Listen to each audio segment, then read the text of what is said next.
Hello friends, in previous tutorial I will learn how to write servlet in advanced Java. Today we'll talk about what is servlet lifecycle, how the servlet lifecycle will start when you deploy your application on servlet container, what servlet it will be do when you deploy your application on Tomcat server.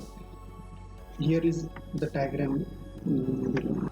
And here container will read all war files because your web application it will create when you deploy your application in server. We need to convert your project into your war file. I will show you how to create a war file in another video, but here is I want to explain what is life cycle of servlet. What exactly do when servlet container start the server? It will be extract your all war files and store your application in your web apps folder. Here when you deploy your container it will be like a project A, B and C like that. And here because your application not in the form of when we deploy your application, your war file inside the Tomcat container, this is not your working directory. Your working directory is servlet container. It will automatically extract your war file and content inside web app folder. Let's say here only one application. Here let's say here only one application. In before scenario create hello world application. Hello world application means this is the war file, and then it will be created into your extract into your original file hello world. We know the directory structure, how to work directory structure. Your application name here is hello world, view resources here contain your designing files. Behind that web INF contain classes, lib and web.xml file. Inside classes contain your servlet classes, model classes, connection classes. Inside lib folder contain your servlet -API jar files. Let's say you want to create some database connection. You need to write here insert here one jar file, MySQL connector jar, and here is web INF web.xml file. Inside that at the time of server starting your web.xml file it will be called. We need to follow that structure in that scenario. At the time of servlet container start, it will be create two object. Your servlet container create two object here.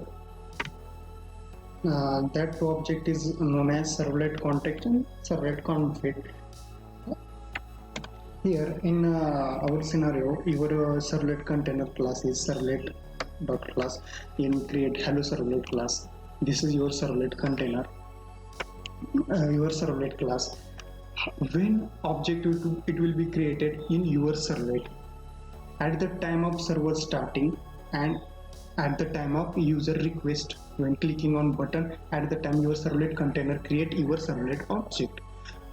There is two way. In first way you are clicking on your when you start your server. At the time of start server inside web.xml, I will tell you load on starter tag you want to write behind the servlet classes. By using that way you can create object at the time of server starting, and by using request at the time of user request, click on the button submitting the data. That at that time your servlet container create our servlet your own servlet objects. And here is in that servlet lifecycle we need to understand what is servlet context and what is servlet config. In that video I will detailedly tell you what is that. In our scenario, in our application, your data is available all the entire application, because inside classes contain multiple servlet classes. You need to apply all those classes available for all the servlet. At that time what we use, all the resources same data. At the time when using servlet you need to here is that here servlet, A servlet, B servlet, and C servlet here, C servlet. This is your three different servlet. You want to send all that servlet same data at the time. You all the resources. This is the resources A, B, and C. This is all resources same data is called as public resources. For each servlet, because at the time of A servlet, B servlet, and C servlet send particular data, like when data A data is Atul, this data I am not want to show or send to B servlet. That way you want to do by using servlet config, and this is called private resources, and public resources are called this data available for all the servlet called servlet context. By using two way you can provide data on you for your entire applications. Another question is where to put your servlet context and config. Simple way to put this is at the time of server starting, you want to call one file web.xml. Inside web.xml you want to write some tags. Inside tag you want to put some data. Here in public resources, here I will tell you, this is the public resources, and inside public resources name equal to Akshay. I want to send this data available for all these servlet, and particular data here is Atul.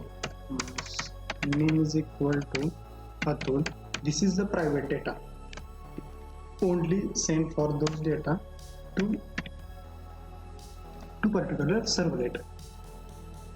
How to do inside Notepad? I will write in here. Here is your previous video how to map and all those things here. Inside that, here is your servlet. Like here I will write you some simple way to understand you. Your servlet A and your servlet name, whatever name you are putting, this is the reference name of that servlet, and here also A. This is A servlet, and I want to write B servlet also because there are multiple servlets in single project. That's why I will write here B servlet. B servlet. Mapping here, mapping also B servlet I will write here. Here B servlet mapping here B. That's it. This is the mapping. Here I want to map here inside diagram. I will clearly tell you what actually I was doing. Here this is the name Atul. It is the private resources because these resources applicable for only A servlet, not for B. Firstly, I will tell you what is private servlet is also means private servlet. Private resources means your servlet config, not context, only servlet config. How to write? By using tags. Behind the A servlet, write one tag in it tag init hyphen param. Close that in it hyphen param. Inside that, this is the your servlet config. How to access here I will write another two param name param value. This is the tag, and close this tag before param reflex and purpose from value. Close those tags. Replace here name. Here what is the value is Atul. That's it. This is your private resources, means servlet context. Sorry, servlet config here. And also same thing do for that. What private data you want to send for B servlet. So write which location you want to write. here is a B servlet. Behind that, right here, name like here is name like Ramesh. That's it. This data available only for B servlet, and this data available for only A servlet. Next question is another part is servlet context. How to write that scenario? I also tell you how to do. Here, those data, I mean servlet context data available inside application, not outside the application, but in inside application, all the servlet you are writing A, B, C. This is public resources. This is resources data available for all these resources. There is one type. Behind the all here you write context hyphen per. That's it. Close that. Type context hyphen per. That's it here, and inside that same thing that you are writing here, param name and param value. That's it.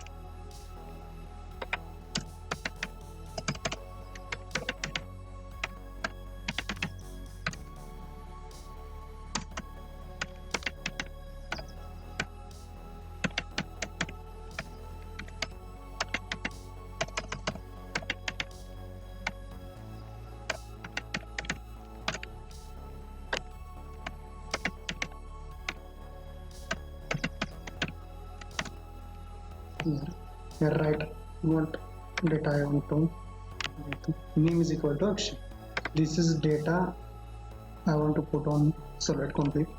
Name, sorry, name here, and here name is action.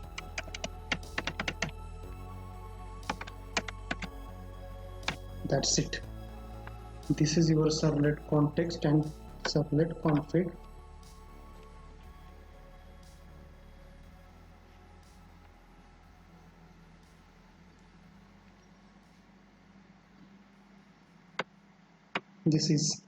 That's it from that video. In next video I will tell you how to access that particular context param and init param, how to access, because writing in our web.xml, this is the only one part. How to get that data in your service method, init method or destroy method, whatever.